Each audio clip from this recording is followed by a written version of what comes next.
Xin quý vị một tràng pháo tay thật lớn nữa để ca ngợi Chúa và khích lệ cho tài năng của người anh em của chúng ta. Đó chính là ân tứ của Chúa đã ban cho người anh em của mình. Kính thưa quý vị, chúng ta đã đi đến phần cuối của chương trình. Tôi rất là tiếc bởi vì chúng ta không có thêm thời gian, bởi vì một bức tranh đẹp như này chắc là quý vị muốn sở hữu, đúng không ạ?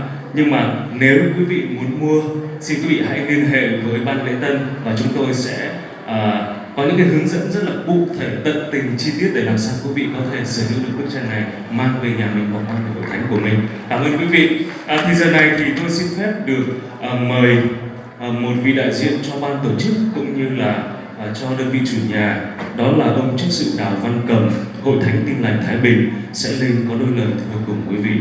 Xin được mời ông.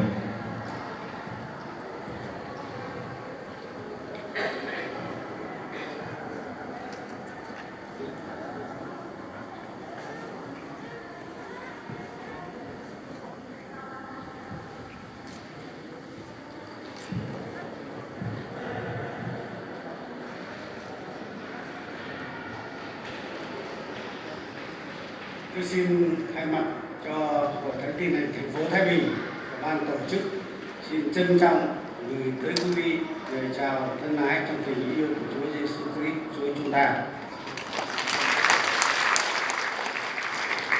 Kính thưa quý vị, chúng ta dâng lời tạ ơn lên ba ngôi Đức Chúa Trời và Đức Thánh Linh, sự hiện diện đầy dẫy trong khán phòng này đã dẫn dắt ban phước đặc biệt cho lễ kỷ niệm một sự kiện có 102 trong lịch sử nhân loại, mừng Chúa phục sinh.